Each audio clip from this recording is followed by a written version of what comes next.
Hi parents, I created sgschooling.com 2 years ago when I started to research on the primary schools that I can send my kids to. That is Kate and she'll be in P1 next year. Followed by her sister Jade 5 years later. Therefore, I know the question that is on every parent's mind. What is the best school for my child? I will walk through my thought process as I shortlist the best schools for my kids and show you how you can make use of sgschooling.com to help you make a better decision. But first, let me cover the basics of P1 registration. P1 registration is quite a complicated game where we need to take into account of home distance, the various phases we can participate in the game, and new rules from MOE all the time to make the game fair. Not easy to understand at all? Let's start with the phases where the numbering and letters already confuse this Homo sapien mind of mine. In this page, I explain the registration phases as simple as can be. Phase 1 is the sibling round. Phase 2A1 is alumni if you sign up and paid for it. Phase 2A2 is for former students. That means if you never sign up for the alumni, you can participate. 2B is for parent volunteer, clan and grassroots. 2C is where everyone, that means for the public, can start to register. 2CS is a last chance if you never get. 2C you gotta fall back in 2CS. And then finally there's also phase 3 that's actually for international students, that means non-citizen, non-PR. So I really cannot understand why MOE don't just call them phase 1, 2, 3, 4, 5, 6, 7. You can also refer to this schedule that I've prepared. It tells you the start date and end date for each phase. These dates are very important, don't miss them. Usually each phase lasts 1 to 3 days. When you can register for the phase, you have to go to MOE website, where a button will then be enabled for you to register online. This button here. Balloting gives priority to citizens first, then home distance. It puts the applications into 6 buckets, then allocate places in the waterfall manner.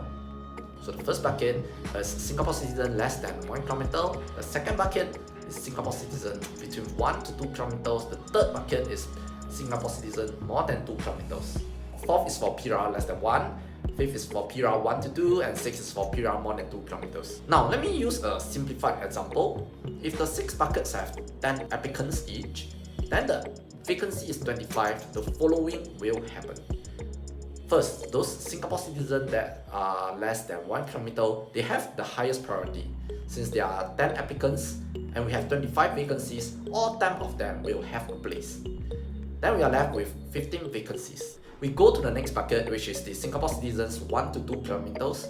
Since we have 15 vacancies, all 10 will have a place too. Then we go to the next bucket, which is Singapore citizens more than 2 kilometers away.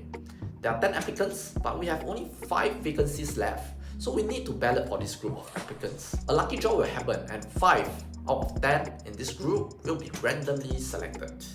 Bucket 4, 5 and 6 will not get a place for sure.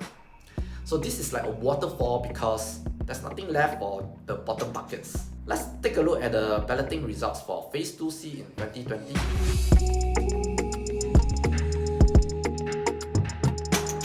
There are 101 schools that need balloting. The balloting results tells us which bucket requires the balloting.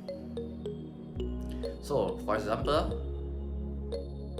this means that Singapore citizens within 1 kilometer needs to ballot. That means the very first bucket requires the lucky draw. This table ranks from the most competitive schools that has to ballot to the least. You'll see that PR don't have a chance to be in the lucky draw for the first 87 schools. Only until here, PR has the chance to ballot. Now, if I click on a school, say Northland, I'll see all the info about the school and the ballot history. Let me quickly guide you through the table for 2020. You'll see the vacancy, applicants, and places taken up for each phase. Sometimes you'll see this red text under the taken number. Due to space constraint, this red text is an abbreviation for the ballot status that we talked about earlier. So here, SC less than 1 means the first bucket for Singapore citizens less than 1 kilometer, it requires balloting for this bucket. Similarly, if you see PR less than 2, it means PR 1 to 2 kilometers away. Ballot history will be very helpful in your planning. You'll want to follow the previous year data very closely. Now that we understand about phases and how balloting works, I will address the burning question.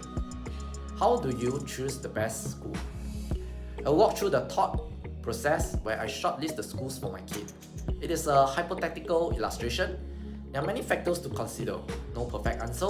Ultimately, you have to decide what is best and meaningful for your kid. Firstly, I should know which phase I can start to participate in. 2C is open to all, so anything before 2C is a privileged phase. For example, 2B is the parent volunteer round. And to become a parent volunteer, you need to register with the school 1 year prior to the registration exercise. I actually did try to become a parent volunteer for Northland Primary School last year, but I couldn't even get the chance to become a parent volunteer. Anyway, I did parent volunteer with another school, whom I shall not mention, until phase 2B is over. If 2B goes into balloting and I'm unlucky, then I will need to shortlist schools for 2C. Let's do that. I will look at the school for my town, which is Yishun. I will open the 2020 ballot history and select Yishun. From this page, I will see that 2C has balloting for Chongfu, Huaming, and Northland.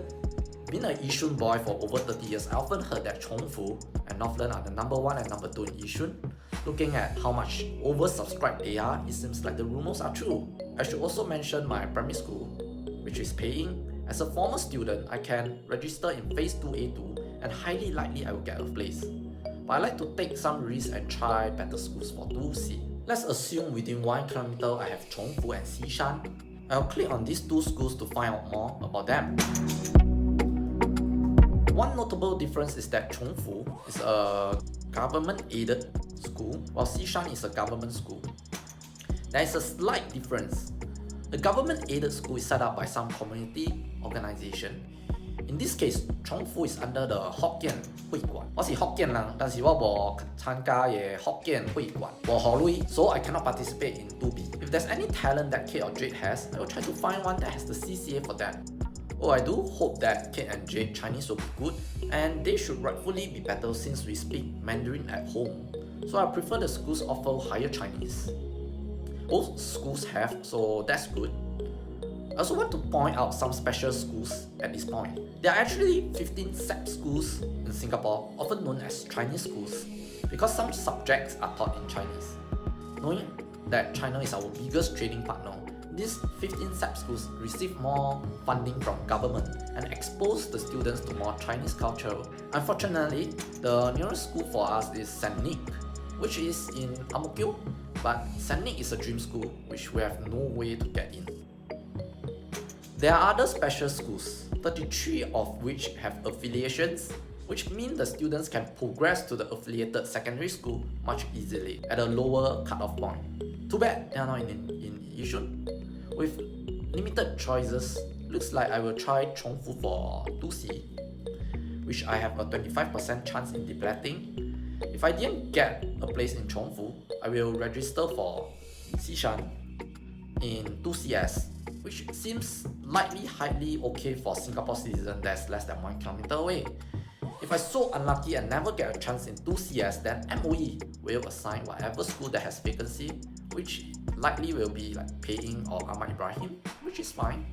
During the actual registration, sgschooling.com will have the latest results with analysis and comparison to previous years. If there's any unexpected outcome, then I might have to change my selections. With that, I have come to the end of this selection walkthrough. Once again, this is mostly a hypothetical illustration. It is not totally real. Some minister once said, every school is a good school. That is actually a very misleading statement. For one, it doesn't mean every school is the same. I heard from many teachers, they say all schools are different in terms of the environment, culture, and the opportunities available for the students. Selecting a primary school will be one of the most important decisions that we have to make for our children. And I hope sgschooling.com can be of help in your final decision. That said, don't stress out, be chill, because there are many more important things than a primary school. Bye and good luck.